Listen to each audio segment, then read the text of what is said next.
बिहार विधानसभा चुनाव की तारीखों का भले ही अभी ऐलान ना हुआ हो, लेकिन सभी राजनीतिक पार्टियां चुनावी दंगल में कूद पड़ी हैं। इसी बीच बहुजन समाज पार्टी भी चुनावों में जीत हासिल करने के लिए पूरी मेहनत कर रही है। चुनावों से पहले बसपा में बड़े बदलाव किए गए हैं।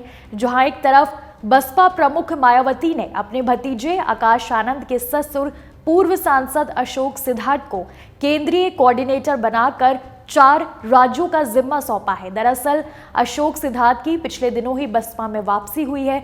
अशोक सिद्धार्थ के साथ ही कई और पदाधिकारियों के दायित्वों में भी एक बार फिर से फेरबदल किया गया है।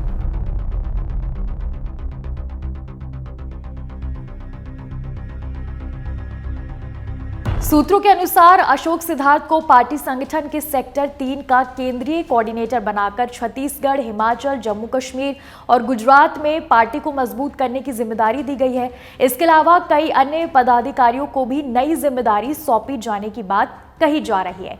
तो वहीं दूसरी तरफ पार्टी सुप्रीमो मायावती के निर्देश पर आकाश आनंद ने भी एक बार फिर सक्रिय राजनीति में वापसी करते हुए चुनाव प्रचार की कमान संभाल ली है।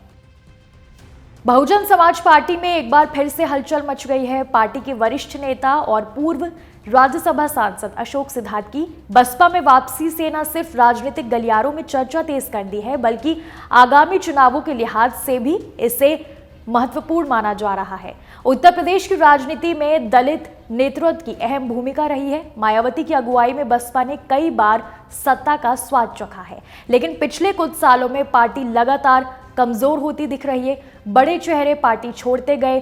ऐसे में अशोक सिद्धार्थ की वापसी एक नई उम्मीद के तौर पर देखी जा रही है।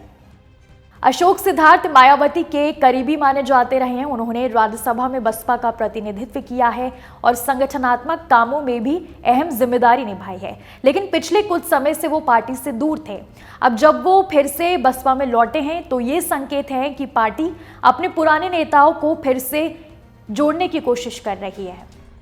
अशोक सिद्धार्थ की छवि एक मजबूत दलित नेता की रही है। उनकी वापसी से बसपा फिर से इस वर्ग में अपनी पकड़ मजबूत करना चाहती है।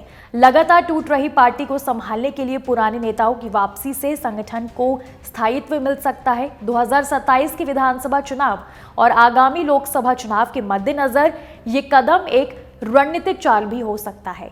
अशोक सिद्धार्थ की बसपा में वापसी को घर वापसी कहा जा सकता है।